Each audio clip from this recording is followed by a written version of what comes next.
Zdaj razumem, kako so naši avtomobilski testi za marsikoga med vami lahko zelo koristni. Ko sem se že lansko leto nekako odločil, da bi imel takšno Hondo ADV 350, sem na internetu prebral in pregledal čisto vse teste. Vse me je zanimalo. Poraba, zanesljivost, hitrost, udobje, res vse. Na večino svojih vprašanj sem našel odgovore, no potem sem imel pa še to srečo, da sem lansko leto lahko takšen skuter preizkusil tudi sam in si v bistvu odgovoril tudi na tiste stvari, ki jih pa na internetu ni bilo. In zdaj vse to lahko povem tudi vam, če je slučajno vmes kdo, ki ga tole matra. Če iščete skuter, ki izgleda malo bolj robustno, je ponudba precej velika. Celo pri Hondi imajo dva, ta je manjši, no potem je pa na voljo še ADV 750, tudi tega smo pokazali že lansko leto v oddaji, čeprav tisto ni več skuter, ampak motor, ki se dela, da je skuter.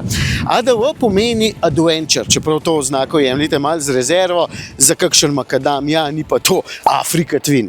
Pravzaprav, si bom sposodil besede mnogo boljšega motorista od mene, ki je rekel, da tale za 50% cene zna narediti 90% tega, kar zna ADV 750, kar totalno držijo. To sicer ne pomeni, da je močnejši, povsem nepotreben, pove pa veliko o tem, kako super je že tale. Pri prostoru je pravzaprav še boljši. Evo, tukaj pod sedežem imam 48 litrov prostora, kar je dovolj za dve pravi čeladi ali pa eno čelado, pa kup ostale robe. Evo.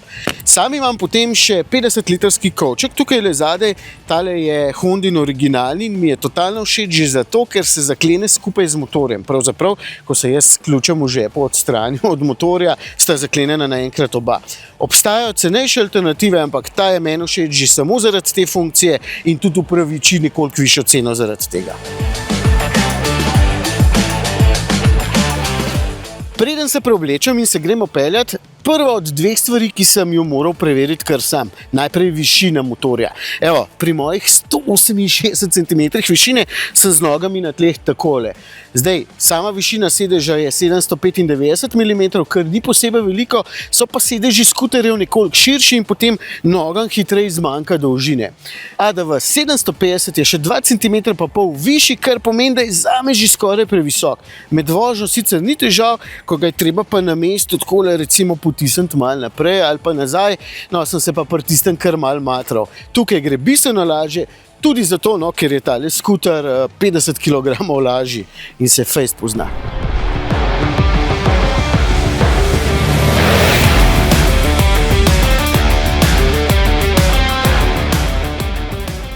Še bolj super je, da je zelo prijeten in skoraj peresno lahek tudi med vožnjo, ker vem, da boste z njim lahko uživali tudi malenkost manj izkušeni, na primer jaz.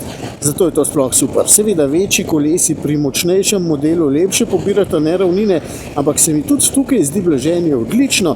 Redko katera luknja me grdo strese, je pa nasploh blaženje malo bolj na čvrsti strani, zato da se lažje potem skuter spopade s kakšnim makadamčkom.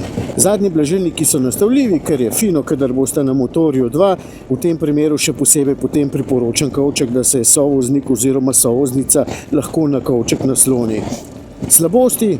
Skoraj da jih ni. Nekaj več vetra je pri kolenih, zato sem jaz doplačal za dodatni vetrni zaščiti in pa če ste res zelo visoki, vam bo tudi ta sprednja vetrna zaščita mogoče premalo, meni se zdi super. Mogoče je slabost lahko tudi to, in to je druga stvar, ki me je zanimala, da se 140 km/h po avtocesti prav dolgo ne boste peljali, čeprav skuter to zmore, pri kakšnih 120 km/h je pa tako prijeten, da se lahko peljete do Dunaja, pa ne bo težav. Verjamem pa, da se boste kot z vsakim motorjem raje peljali po navadnih cestah.